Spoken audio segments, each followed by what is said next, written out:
ঠিকাদাৰ হ'লে আচলতে এনেকুৱা ধৰণৰ হ'ব লাগে। বৰ্তমান সময়ত দেখিবলৈ নোপোৱা সচৰাচৰ এক দৃশ্য এই পথটো প্ৰায় 8-9 বছৰ হৈ গ'ল, কিন্তু পথটো বনোৱাৰ পৰা ইমানেই সুচল হ'ল। এই পথটোৱেদি বৰ্তমান সময়ত মানুহ দৈনন্দিন সোণপুৰা চেপন হৈ ডিব্ৰুগড়লৈ অহা যোৱা কৰে আৰু এটা শ্বৰ্ট পথ হয় এইটোৱেই। আৰু এই পথটোৰ যুগল কিশোৰ মহন্ত নামৰ ঠিকাদাৰজনে নিৰ্মাণ কৰিছিলে আৰু প্ৰায় 8-9 বছৰ হৈ গৈছে।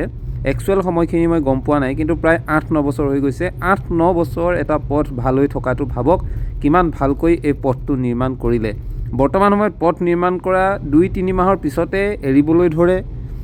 এবছৰ, খুব বেছি এবছৰ, তাৰপাছত পথৰ অৱস্থা তথৈবচ হৈ পৰে। এনেকুৱা এটা পৰ্যায়ত পথ নিৰ্মাণ হয়। কিন্তু যুগল কিশোৰ মহন্ত নামৰ ব্যক্তিজনে, ঠিকাদাৰজনে যি ধৰণে নিৰ্মাণ কৰিলে, মই পূৰ্বতেও এটা পোষ্ট কৰিছিলোঁ, কিন্তু এই পথটো আপোনালোকে সকলোৱে জানে, সকলোৱে অহা যোৱা কৰিছে, চাওক এতিয়াও ভাল হৈ আছে।